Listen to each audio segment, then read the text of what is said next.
눈에 보이지 않는 원리를 설계하고 사람의 행동을 조율하며 감정과 기술을 연결하는 일, 이 모든 것을 가장 조용하고 단단하게 실천한 디자이너가 있습니다. 1932년 독일 뮌헨에서 태어난 리처드 사퍼는 다소 독특한 배경을 가지고 있었습니다. 그는 대학에서 철학, 해부학, 공학, 경영학을 동시에 공부했죠. 당시만 해도 디자인은 전통 예술이나 산업 설계의 일부였지만 사퍼는 기술과 인간, 이성과 감성 사이의 교차점에 큰 관심을 두고 있었습니다. 졸업 후 그는 다임러 벤츠, 즉 오늘날의 메르세데스 벤츠 디자인 부서에서 일하게 됩니다. 그가 참여했던 모델은 바로 메르세데스 벤츠 고성능 스포츠카 300SL입니다. 이 차는 당시 세계에서 가장 빠른 양산차 중 하나였고 걸윙 도어와 알루미늄 바디로 유명했습니다. 하지만 사퍼는 이 과정에서 갈등을 느끼게 됩니다. 차는 아름답다.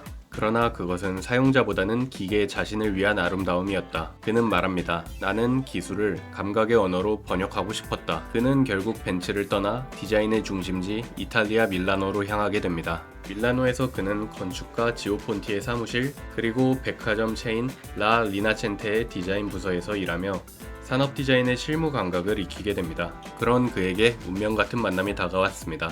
바로 마르코 자누소, 이탈리아 모더니즘 디자인의 핵심 인물입니다. 이 둘은 곧 듀오로 활동하게 되며 자누소와의 협업은 전자제품, 가구, 전화기, 아동용 의자까지 다양한 영역을 아우르며 20세기 산업 디자인의 흐름을 완전히 뒤흔들 작품들을 만들어냅니다. 그들이 함께 만든 첫 대표작 중 하나는 도니 14 TV였습니다. 이 제품은 유럽 최고의 트랜지스터 컬러 TV로 당시로서는 파격적이고 작고 가볍고 무엇보다 사용자 중심의 인터페이스를 갖춘 디자인이었습니다. 당시 가전제품은 크고 투박하며 기술 중심으로 설계되었지만 도니 14는 마치 가구처럼 아름답고 공간을 구성하는 요소로 탄생했습니다. 이 TV는 이후 황금 콤파스상을 수상하며 디자인계의 기준을 완전히 바꿔버립니다. 1964년 그들은 또 하나의 전설을 발표합니다. 바로 TS502 라디오입니다. 이 제품은 이탈리아 디자인 역사에서 가장 상징적인 휴대용 라디오 중 하나로 50년 이상 동일한 외형 디자인을 유지하면서 내부 기술만 진화해온 보기 드문 사례입니다. 닫힌 상태의 TS502는 육면체의 형태를 가지고 있으며 매끈한 플라스틱 외장과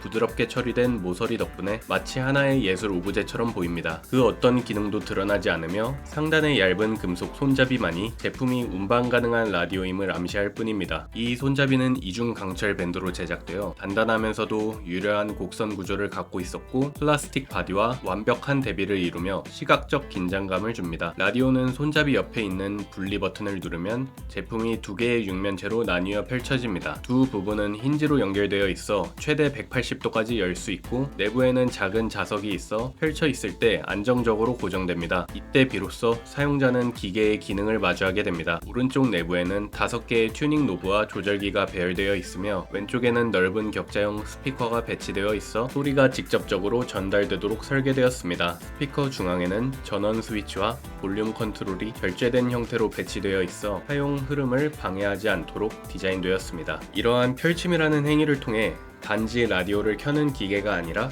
음악을 꺼내 듣는 의식을 만들어냅니다. 이 제품의 인터페이스는 매우 직관적이고 간결했으며 버튼 하나하나가 논리적인 위치에 정리되어 있어 시각적 복잡함 없이 기능을 온전히 누릴 수 있었습니다. 사퍼는 TS502를 통해 미니멀한 형태와 감각적인 사용자 경험, 기술적 효율성과 감성적 직관을 모두 아우르는 제품을 완성했습니다. TS502는 이후 많은 오디오 기기들에서 접힘이라는 구조적 아이디어, 개폐를 통한 사용자 경험, 그리고 UX 자체를 감성적으로 설계하는 디자인 접근법에 깊은 영향을 끼쳤습니다. 1965년 사퍼와 자누소는 또 하나의 상징적인 디자인을 세상에 내놓습니다. 바로 그릴로폰, 이탈리아어로 귀뚜라미라는 뜻의 그릴로는 세계 최초의 클램쉘 구조 전화기로 오늘날 우리가 사용했던 폴더폰의 원형이기도 합니다. 이전까지 전화기는 기능만을 위한 기계에 불과했고 디자인은 항상 기술의 뒤에 머물렀습니다. 그러나 그릴로는 달랐습니다. 닫혀있을 때는 부드러운 곡선을 가진 매끈한 조형물처럼 보이며 손 안에 자연스럽게 감기는 형태를 가지고 있습니다. 그릴로는 ABS 플라스틱으로 만들어져 가볍고 튼튼하며 충격에도 강한 내구성을 가졌습니다. 경첩을 들어 올리면 제품은 자연스럽게 길어지며 열립니다. 아래쪽으로 접힌 마이크 부분이 펼쳐지고 상단에는 큰 스피커가 중앙에는 다이얼이 살짝 움푹 들어간 공간 안에 드러납니다. 그릴로가 제시한 가장 큰 전환점은 전화기를 사용하지 않을 때는 감춰도 된다는 새로운 개념이었습니다. 당시 대부분의 전화기는 시각적으로 공간을 점유하고 전화가 울리는 순간에만 주목을 받는 가전이었지만 그릴로는 평상시에는 하나의 오브제로 조용히 자리를 차지하고 있다가 사용할 때만 기능을 드러내는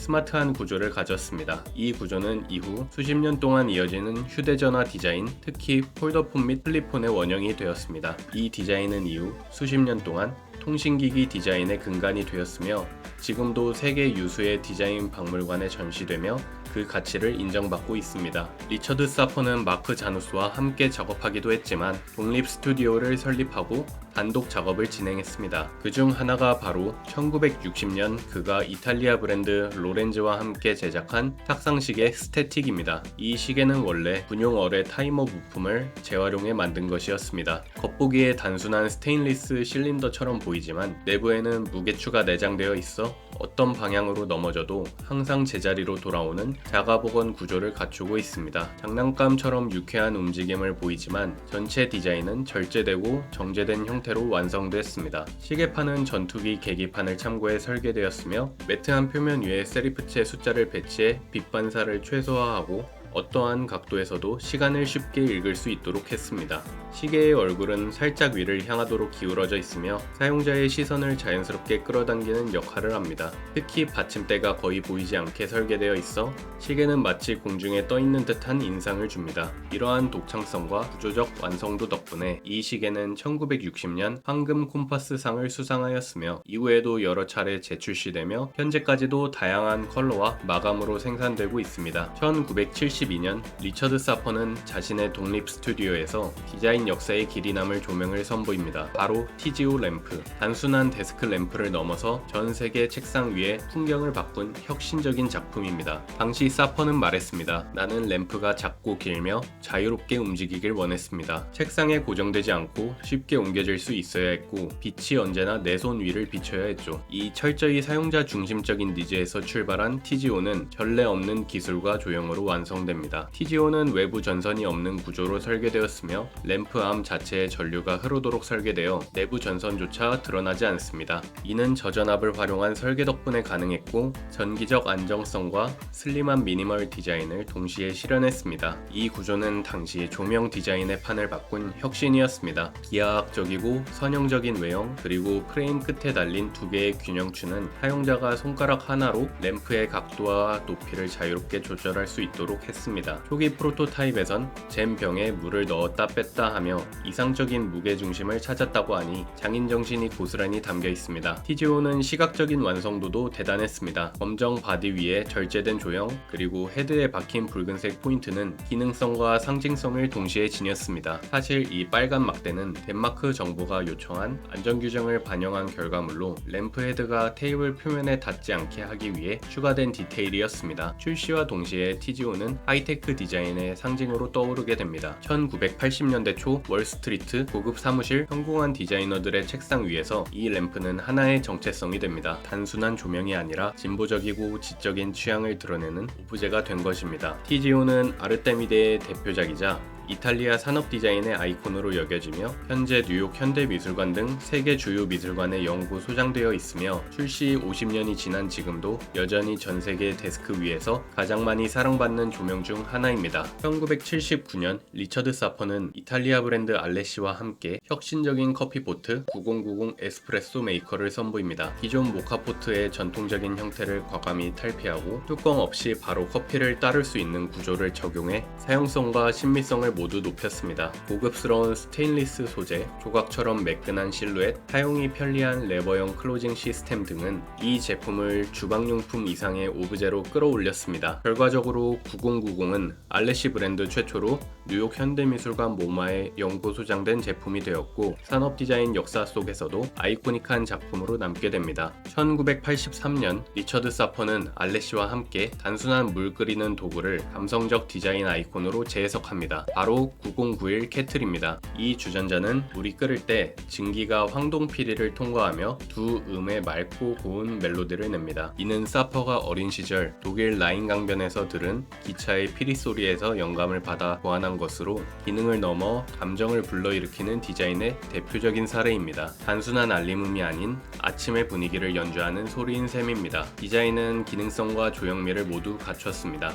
반사율이 높은 스테인리스 스틸 바디는 날렵한 방구 형태로 표면은 마치 하나의 조각처럼 매끈하게 처리되어 있습니다. 손잡이는 인체공학적으로 설계되어 한 손으로도 쉽게 사용할 수 있으며 그 아래에 트리거를 당기면 증기구가 열리도록 설계돼 실용성까지 놓치지 않았습니다. 특히 하모니카 구조를 가진 두 개의 피치 파이프는 원래 악기를 튜닝할 때 사용하는 장치인데 여기서는 물을 끓일 때 정확한 두 음을 울리며 디자인에 감성적 레이어를 더합니다. 이는 단지 물이 끓었다는 정보를 전달하는 것이 아니라 하루의 시작을 알리는 음악적 경험을 변환시킨 것입니다. 사퍼는 이 주전자가 단지 문제를 해결하는 도구가 아니라 기능을 아름다움으로 번역한 예술로 바라봤습니다. 9091 캐틀은 감성과 기능이 만나 일상의 순간을 더 깊고 풍부하게 만들어주는 디자인 오브제로 지금까지도 전 세계 주방에서 음악처럼 사용되고 있습니다. 1992년 IBM과 리처드 사퍼는 손을 잡고 전설적인 노트북 띵크패드 700C를 세상에 선보입니다. 당시 IBM은 노트북 시장에서 설 자리를 잃고 있었고 이 제품이 실패한다면 사업을 접어야 할 위기에 처해 있었습니다. 이를 타개하기 위해 독일의 산업 디자인 거장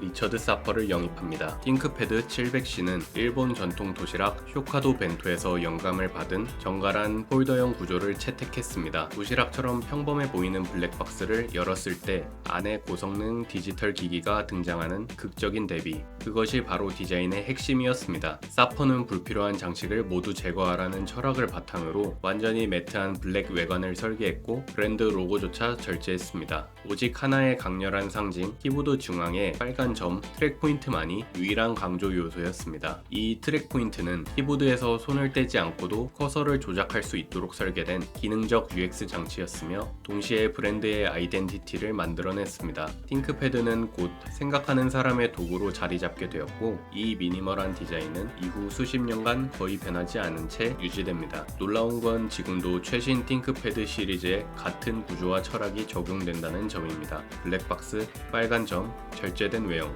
이것은 단지 한 디자이너의 감각이 아니라 시간과 기술을 초월하는 디자인 철학이자 브랜드 정체성의 교과서라 할 수 있습니다. 사퍼는 디자인의 기술과 형태, 감성 사이의 균형을 완벽히 구현했고 단 한 번의 디자인으로 노트북 역사에 30년 넘게 영향을 끼쳤습니다. 그런데 흥미롭고도 약간 아쉬운 디자인 일화가 하나 있습니다. 스티브 잡스가 1990년대 중후반 애플의 디자인 부흥을 위해 리처드 사퍼에게 디자이너로 참여해달라고 제안했다는 이야기입니다. 당시 잡스는 IBM의 띵크패드 700C를 설계한 사퍼에게 깊은 인상을 받았고 애플의 미래를 함께 그려보고 싶었다고 합니다. 하지만 사퍼는 이 제안을 정중히 거절했습니다. 이유는 단순했습니다. 당시 자신이 중요하게 여기던 고객 IBM과의 관계를 깨트릴 수 없었기 때문입니다. 당시 애플은 IBM에 비해 규모도 작고 불안정한 회사로 보였고 그만큼 사퍼에게는 리스크가 큰 선택이었습니다. 이후 그 자리는 해외 출신의 상대적으로 알려지지 않았던 디자이너 조나단 아이브에게 돌아갔고 그 결과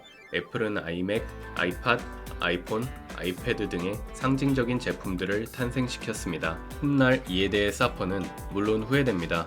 그 자리에 들어간 사람은 연봉 3천만 달러를 받는다니까요 라고 말하며 당시를 떠올렸습니다. 리처드 사퍼는 물건을 만드는 사람이 아니라 경험을 설계하는 디자이너였습니다. 그는 사용이란 개념을 다시 정의했고 기술과 사람 사이의 거리를 좁혀주는 디자인을 했습니다. 그는 교육자로서도 활발히 활동했습니다. 예일대학교, 슈투트가르트 예술학교, 밀라노 도무스 아카데미, 베이징 중앙미술학원 등에서 후학을 양성하며 자신의 철학을 다음 세대에게 전달했습니다. 그의 디자인은 단지 제품이 아니라 하나의 언어였습니다. 2015년 12월 31일 밀라노에서 그는 조용히 생을 마감했습니다.